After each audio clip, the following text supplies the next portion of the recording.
आज का पाठ एजेकियल नबी का ग्रंथ अध्याय 36 वाक्य संख्या 23 से 28 तक।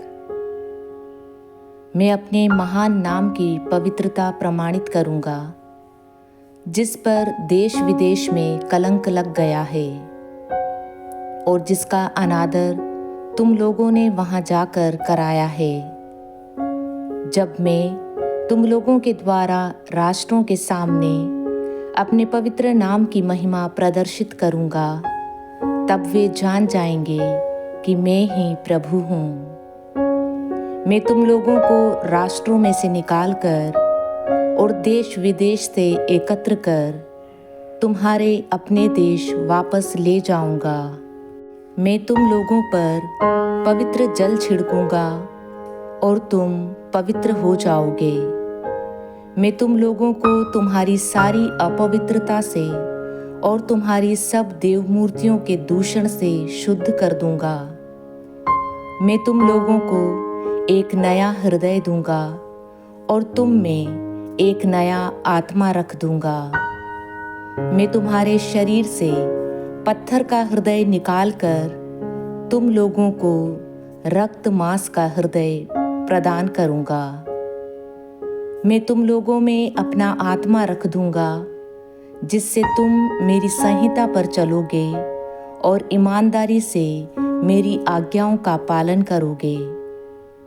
तुम लोग उस देश में निवास करोगे जिसे मैंने तुम्हारे पूर्वजों को दिया है। तुम मेरी प्रजा होंगे और मैं तुम्हारा ईश्वर होऊंगा। आज का सुसमाचार संत मत्ती अध्याय 22 वाक्य संख्या 1 से 14 तक। ईसा उन्हें फिर दृष्टांत सुनाने लगे। उन्होंने कहा, स्वर्ग का राज्य उस राजा के सदृश है जिसने अपने पुत्र के विवाह में भोज दिया। उसने आमंत्रित लोगों को बुला लाने के लिए अपने सेवकों को भेजा, लेकिन वे आना नहीं चाहते थे। राजा ने फिर दूसरे सेवकों को यह कहते हुए भेजा, अतिथियों से कह दो, देखिए मैंने अपने भोज की तैयारी कर ली है। मेरे बैल और मोटे मोटे जानवर मारे जा चुके हैं। सब तैयार है, विवाह भोज में पधारिए। अतिथियों ने इसकी परवाह नहीं की। कोई अपने खेत की ओर चला गया तो कोई अपना व्यापार देखने। दूसरे अतिथियों ने राजा के सेवकों को पकड़कर उनका अपमान किया और उन्हें मार डाला। राजा को बहुत क्रोध आया।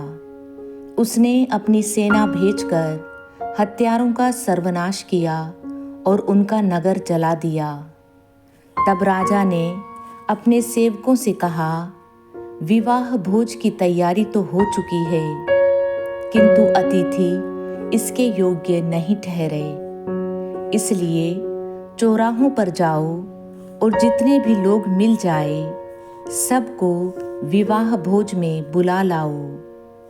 सेवक सड़कों पर गए और भले बुरे जो भी मिले, सबको बटोर कर ले आए और विवाह मंडप अतिथियों से भर गया। राजा अतिथियों को देखने आया तो वहां उसकी दृष्टि एक ऐसे मनुष्य पर पड़ी जो विवाह उत्सव के वस्त्र नहीं पहने था।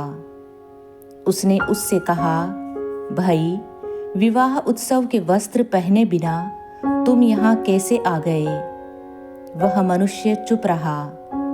तब राजा ने अपने सेवकों से कहा, इसके हाथ पैर बांधकर इसे बाहर अंधकार में फेंक दो। वहाँ वे लोग रोएंगे और दांत पीसते रहेंगे, क्योंकि बुलाए हुए तो बहुत है, लेकिन चुने हुए थोड़े हैं।